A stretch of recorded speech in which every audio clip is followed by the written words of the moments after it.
धरती पर जीवन अरबों सालों से बुनी हुई एक कहानी है। इंसानों के रूप में हमारी कहानी इस भव्यता का एक नया अध्याय है।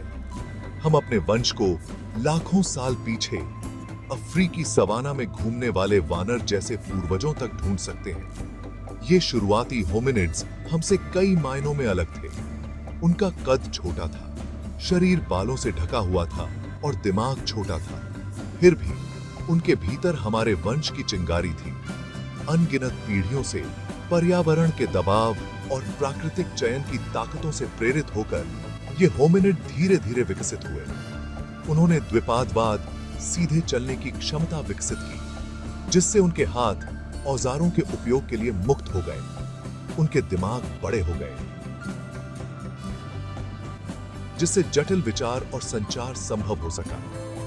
इस प्रकार कदम दर कदम हमारी प्रजाति होमो सेपियंस के उद्भव के लिए मंच तैयार हो गया।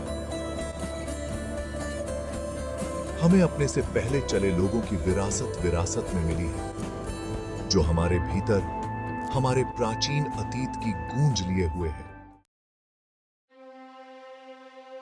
धरती पर पहले इंसान के चलने से बहुत पहले हमारा ग्रह असाधारण जीवों के एक अलग समूह का था, डायनासोर। 180 मिलियन से अधिक वर्षों तक इन शानदार सरीसृपों ने भूमि, समुद्र और हवा पर अपना दबदबा बनाए रखा। मेसोजोइक युग, जिसे अक्सर डायनासोर का युग कहा जाता है, अविश्वसनीय विविधता का समय था। विशाल टायरानोसोरस रेक्स से लेकर लंबी गर्दन वाले ब्राचियोसोरस तक डायनासोर सभी आकार और आकारों में आते थे। प्रत्येक अपने अनूठे वातावरण के अनुकूल होते थे। उनका शासन प्रकृति की रचनात्मकता और लचीलापन का प्रमाण था। वे पर्यावरण परिवर्तन की कई अवधियों में जीवित और समृद्ध रहे, जीवाश्मों के रूप में पत्थर में उकेरी गई विरासत को पीछे छोड़ते हुए।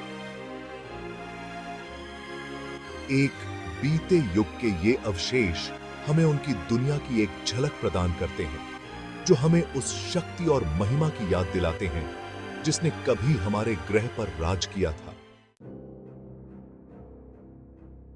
डायनासोर का शासन चाहे कितना भी प्रभावशाली क्यों न हो, हमेशा के लिए नहीं रहना था। लगभग 66 मिलियन वर्ष पहले एक प्रलयकारी घटना ने उनके प्रभुत्व को अचानक समाप्त कर दिया।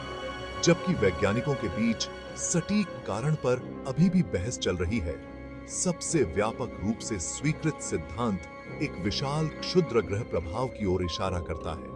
अनुमान है कि यह आकाशीय टक्कर, जो 6 मील चौड़ी थी, अकल्पनीय बल के साथ पृथ्वी से टकराई, जिससे व्यापक तबाही मच गई। इस टक्कर ने विनाशकारी भूकंप, सुनामी और ज्वालामुखी विस्फोट किए, जिससे वातावरण धूल और मलबे से भर गया। सूरज ढक गया, जिससे ग्रह अंधेरे में डूब गया और वैश्विक शीतलन प्रभाव पड़ा।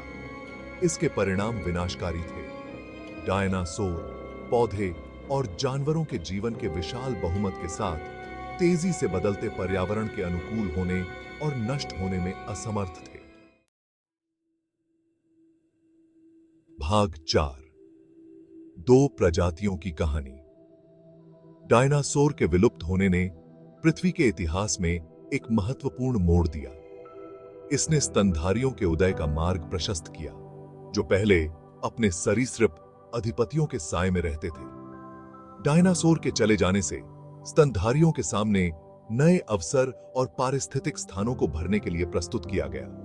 उन्होंने विविधता लाई और विकसित हुए, अंततः उस वंश को जन्म दिया जिससे हम आगे बढ़े। एक मायने में हमारा अस्तित्व डायनासोर के निधन से जुड़ा हुआ है। उनके विलुप्त होने ने उन परिस्थितियों का निर्माण किया जिन्होंने हमारे पूर्वजों को पनपने और विकसित होने की अनुमति दी, अंततः मानवता के उद्भव के लिए अग्रणी।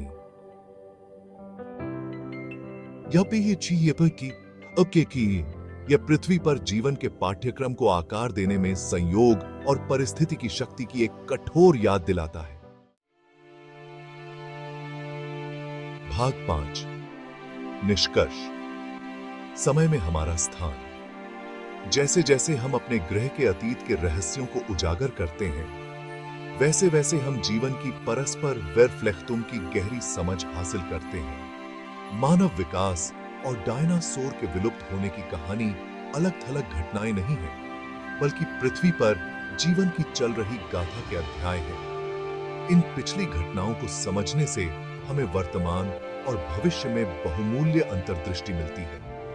यह हमारे ग्रह की नाजुकता और इसके नाजुक पारिस्थितिक तंत्रों की रक्षा के महत्व पर प्रकाश डालता है।